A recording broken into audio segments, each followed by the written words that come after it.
जय हिंद दोस्तों। उम्मीद है आप बहुत अच्छे होंगे, स्वस्थ होंगे, मस्त होंगे, जबरदस्त होंगे। तो चलिए आज हम वीडियो में कुछ यूनिक करने वाले हैं। जी आपने जैसा कि नोटिफिकेशन को देख चुके हैं और थंबनेल में भी देख चुके हैं। आज मैं जो किस टॉपिक पे वीडियो बनाने वाला हूं, जी हाँ, जिस बच्चों का बैंक में जाने का ड्रीम होता है उन बच्चों के लिए बहुत बड़ी गुड न्यूज निकल के आ रही है। ये आज ही नोटिफिकेशन निकला है करीब 1 बजे के आसपास और मैंने वीडियो तुरंत बनाई है ताकि जो बच्चे लेट ना हो इस एग्जाम को फिल करने में। अर्थात आप जब अप्लाई करेंगे तो आप बिल्कुल भी लेट ना हो, क्योंकि लास्ट में वेबसाइट क्या हो जाती है, बहुत बिजी हो जाती है।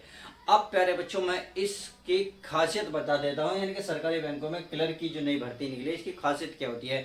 इसमें देखिए आपका इंटरव्यू नहीं होता, सबसे बड़ी बात है।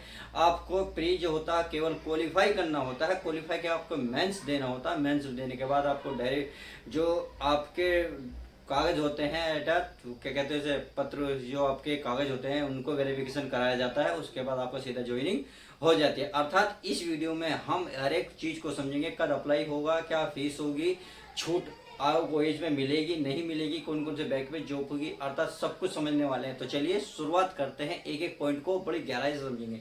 जैसे कि आप देखें सरकारी बैंकों में क्लर्क की नई भर्ती आई हुई है, सही है। अगर मैं पोस्ट की बात करूँ, देखिए पोस्ट बहुत जबरदस्त है। पोस्ट एक दो नहीं है, बहुत है, 6128 पोस्ट है। अपने आप में बहुत बड़ी पोस्ट है, क्योंकि पहले के मुकाबले ये ज्यादा है। अब देखिए आपको केवल एक ही पोस्ट चाहिए, आपको इधर दी तो तैयारी आप जबरदस्त करें, आपको मिल जाएगी। अगर मैं अप्लाई की बात करूं तो आज जैसे कि तारीख 1 है, तो 1/7/2024 को नोटिफिकेशन 1 बजे के आसपास आया था और ये 21 जुलाई तक आपके पास रहेगा, यानी कि लगभग आपको 20 दिन का वक्त मिलेगा केवल फॉर्म भरने के लिए। तो तुरंत जाइए फॉर्म फिल कर दीजिएगा। मैं इसकी लास्ट में वेबसाइट भी बताऊंगा आपको कि कितने बच्चों की क्वेरी थी सर कौन सी वेबसाइट पर मिलते हैं, तो मैं बताऊंगा कौन सी वेबसाइट पर जाकर आप फॉर्म को फिल कर सकते हो। अब प्यारे बच्चों आप समझते हैं कौन कौन से बैंक में हमारी ये जॉब निकली हुई है क्लर्क की, कौन कौन से बैंक में आप अप्लाई करोगे। देखिए पीएनबी यानी कि पंजाब नेशनल बैंक में है, बैंक ऑफ बड़ौदा में है, सेंट्रल बैंक है, यानी कि 3 बैंक हो गए। और 3 है बैंक ऑफ इंडिया है, एक है यूनियन बैंक ऑफ इंडिया, एक आपके पास है बैंक ऑफ महाराष्ट्र, एक है सीबीआई यानी कि central bank of India. CBI दूसरा वाला नहीं, सेंट्रल बैंक ऑफ इंडिया। एक आपके पास है इंडियन बैंक। और एक आप देखिए सबसे बड़ी जो खासियत डबल स्टार मैंने बनाया है इसमें कि नो इंटरव्यू, यानी कि इसमें इंटरव्यू कुछ नहीं है, सीधा आपको प्री निकालो, प्री के पास मेंस निकालो। अब प्री मेंस कब होंगे ये चीज हम सब कुछ समझेंगे।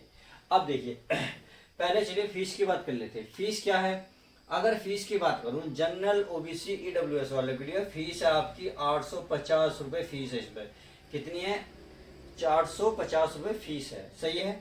अगर मैं एससी और एसटी पीडब्ल्यू पी वाले पीएम की बात कर लूं, यानी कि पीडब्ल्यू जो होते हैं कौन होते हैं, जो जिसकी बॉडी में किसी भी चीज का इफेक्ट होता है, और एससी एसडब्ल्यू के लिए तो इसमें आपको फीस देनी पड़ेगी 175 रुपए। देखिए मैंने पहले ही बता दिया था जब इसकी वीडियो बनाई थी, 6 वैकेंसी जुलाई में निकलने वाली है, तब मैंने आपको बता दिया कि 1 तारीख से आपकी सरकारी बैंक में जॉब निकलने वाली है, तो वही है ये। अगर मैं क्वालिफिकेशन की बात करूं तो देखिए क्वालिफिकेशन तो इसमें ज्यादा नहीं है, केवल ग्रेजुएशन है। अब ग्रेजुएशन में आपने बीए करा है, बीएससी करी है, बीकॉम करा है, या आपने किसी डिप्लोमा कर रखा है, और इसमें भी परसेंटेज का कोई इशू नहीं है, केवल आपको 33% होना अनिवार्य है जो पास कहलाता है। तो आप केवल उसमें ग्रेजुएशन में पास हो जाएंगे तो आप इस फॉर्म को फिल कर सकते हैं। अर्थात मैं ये कह सकता हूँ आपको स्नातक यानी कि ग्रेजुएशन आपकी कंप्लीट होनी चाहिए, इसमें कंप्लीट मांगेगा। क्लियर है। अगर मैं एज लिमिट की बात करूं, देखिए एज लिमिट को समझो। एज लिमिट वाले 20 से लेकर 28 साल है, 20 से लेकर 28 साल। अब क्वेश्चन यही उठता है सर क्या ओबीसी वाले को और एससी एसटी वाले को जो छूट मिलती है एज में, क्या वो है या नहीं है। तो मैं ये कहूंगा बहुत बड़ी न्यूज है सर आपके लिए। क्या है कि ओबीसी वाले अगर आप ओबीसी में है तो छूट है, एससी एसटी में है तो छूट है, जनरल वालों को ऐसा कुछ भी नहीं है। क्लियर है। तो ओबीसी वालों को लिए कितने हैं, 3 साल की छूट का प्रावधान है, तथा एससी और एसटी वालों की बात करूं तो इसमें ध्यान रखना आप सभी को 5 साल की छूट मिलेगी। कितनी, 5 साल की छूट। तो आप बहुत बड़ी काम है। देखिए अगर 5 साल की छूट में ये कह रहा हूं तो इसका मतलब हुआ, देखिए अगर मान लो आप 28 साल के हो आप 28 साल में अगर 28 साल में अगर 3 साल और दो तो 31 साल, अगर मान लो आप 31 साल के भी हो तो इस फॉर्म को फिल कर सकते हो, यानी कि अपनी एज इसमें जोड़ सकते हो। 20 से 31 साल के होंगे तो भी ओबीसी वाले इसको फॉर्म को फिल कर देंगे। क्लियर है। अगर मैं एससी और एसटी वालों की बात करूं, अगर 28 में 5 जोड़ेंगे कितना हो जाएगा 33, कितना हो जाएगा 33। इसका मतलब है अगर 20 से 33 साल के बीच में आपकी एज है तो भी आप एससी और एसटी वाले इस फॉर्म को फिल कर सकते हैं। आई होप मेरी बात समझ गए होंगे। देखिए अगर वीडियो यार अच्छी लग रही है तो लाइक कर दिया करो, अच्छा लगता है क्योंकि आप सभी के लिए हम भी देखिए पसीनों में गर्मियों में वीडियो बनाते हैं, बड़ी मेहनत करते हैं आप सभी के लिए। क्लियर है। उम्मीद है मेरी बात समझ गए होंगे और अपने दोस्तों में यार ज़्यादा से ज़्यादा शेयर किया करो ताकि उन्हें भी पता चले कि बैंक का नोटिफिकेशन आ गया, जो तैयारी करा किसी बच्चे का भलाई होगा आपके शेयर करने से। क्लियर है। चलिए अब इसमें एग्जाम देख लेते हैं। एग्जाम की बात करूं तो एज इसका जो एग्जाम होगा 2024 में होगा और वो भी क्या होगा प्री होगा। क्या होगा प्री, यानी कि प्री का जो एग्जाम होगा आपका अगस्त में होगा। अगस्त में बात समझ में आ गई, यानी कि एग्जाम जो होगा प्री वो आपका अगस्त में होगा। अगस्त के बाद आपका मेंस होगा। अगर आप इसको क्वालिफाई करते हो तो आपके 2 महीने बाद, यानी कि इसके बाद सितंबर के बाद अक्टूबर ध्यान रखना 20 लगभग 20-25 अगस्त तक ये फाइनल हो लेगा। उसके बाद फर्स्ट वीक से आपका ये चल जाएगा और मेंस में इसका फिर अक्टूबर का एग्जाम होगा, यानी अक्टूबर में क्या होगा मेंस होगा। अगस्त से सीधा 2 महीने का आपके पास टाइम मिलेगा। अब अगर मैं सिलेबस की बात कर लेता हूँ, बहुत जरूरी है सिलेबस डिस्कस करना, क्या होता है कैसे होता है कौन कौन सब्जेक्ट आता है। देखिए इसमें प्री होगा एक मेंस होगा। प्री आपको कोई क्वालिफाई करना है। अब उसमें क्या क्या है ये समझ लो। अगर मैं प्री की बात करूं तो उसमें 100 क्वेश्चन है। क्या है 100 क्वेश्चन है। 100 क्वेश्चनों के लिए आपको 100 मार्क्स, यानी कि एक क्वेश्चन 1 नंबर का हुआ, यानी कि प्यारे बच्चों एक क्वेश्चन 1 नंबर का हो तो 100 क्वेश्चन कितने नंबर के 100 मार्क्स के। अब इन 100 क्वेश्चनों के लिए आपको केवल 60 मिनट का टाइम मिलेगा। इसका मतलब आपको 1 आवर्स का टाइम मिलेगा, 1 घंटे का वक्त मिलेगा। इसमें क्या क्या आएगा वो जान लो क्योंकि 100 क्वेश्चन बनेंगे कैसे वो जरूर इंपॉर्टेंट है। भाई 100 क्वेश्चन पता तो हो कौन से किसमें से कितना आएंगे, ये भी तो बच्चे तैयारी करोगे। अगर मैं इंग्लिश की बात करूं तो इंग्लिश में आपको 30 क्वेश्चन देखने को मिलेंगे। अगर मैं मैथ की बात करूं, मैथ में आपको 35 क्वेश्चन देखने को मिलेंगे। रीजनिंग में आपको 35, देखो 35 और 35 70 30 कितने 100 क्वेश्चन हो गए, 100 मार्क्स मिलेंगे 60 मिनट। मैं कह रहा हूँ अगर आप 60 क्वेश्चन भी इसमें कर देते हो क्वालिफाई कर दो, क्योंकि कोई क्वालिफाई मांगता है और बाकी इसमें मेरिट का तो कोई सिस्टम होता ही नहीं। मेरिट तो आपकी यहाँ लगेगी आके। अब चलिए अब मैं इसमें देख लेता हूँ, मेंस की बात कर लेता हूँ।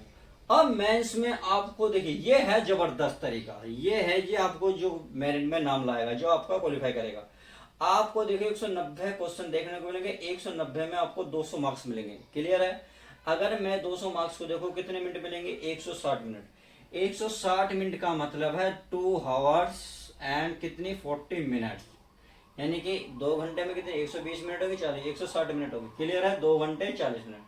आपको पहले जीके का पोर्शन मिलेगा, कितने क्वेश्चन मिलेंगे 50, इसमें आपको 35 मिनट मिलेंगे। इसके बाद तुरंत जो देखिए कंप्यूटर पे आपका पेपर होगा, कंप्यूटर पे बैठ के पेपर होगा। पेपर जब आप 35 मिनट कवर कर लेंगे तब जाकर सेकंड ऑप्शन खुलेगा, यानी कि इंग्लिश का खुलो, मैथ प्लस कंप्यूटर खुलो या मैथ का खुलो।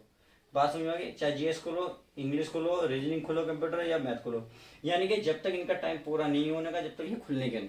जैसे मान लो स्टार्टिंग में आपका जीके आ गया तो आप जीके में जब तक 35 मिनट नहीं कवर करने के जब तक आपका सेकंड ऑप्शन नहीं खुलने का, तो ध्यान रखना 35 मिनट आपको वक्त मिलेगा, उसमें 50 क्वेश्चन कवर करने होंगे। क्लियर।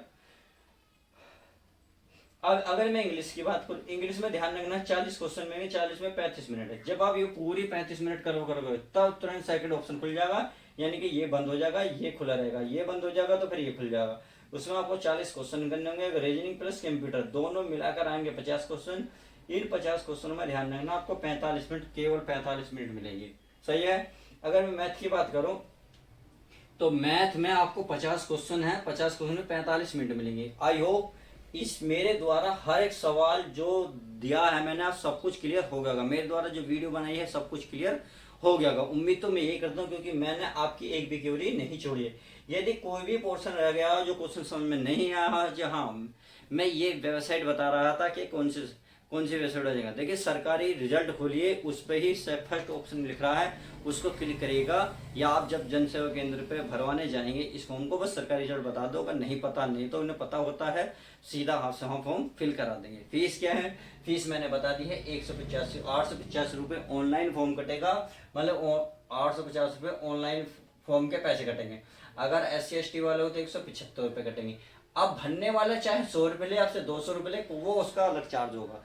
ये ऑनलाइन है जो बैंक को सीधा सीधा चार्ज जाएगा। आई होप आज की वीडियो में इतना ही सब कुछ क्लियर हो गया होगा। तो चलिए मिलते हैं किसी और यूनिक वीडियो के साथ, जब तक के लिए तो goodbye, take care, love you guys, अपना ध्यान रखें, मस्त रहें, जय हिंद।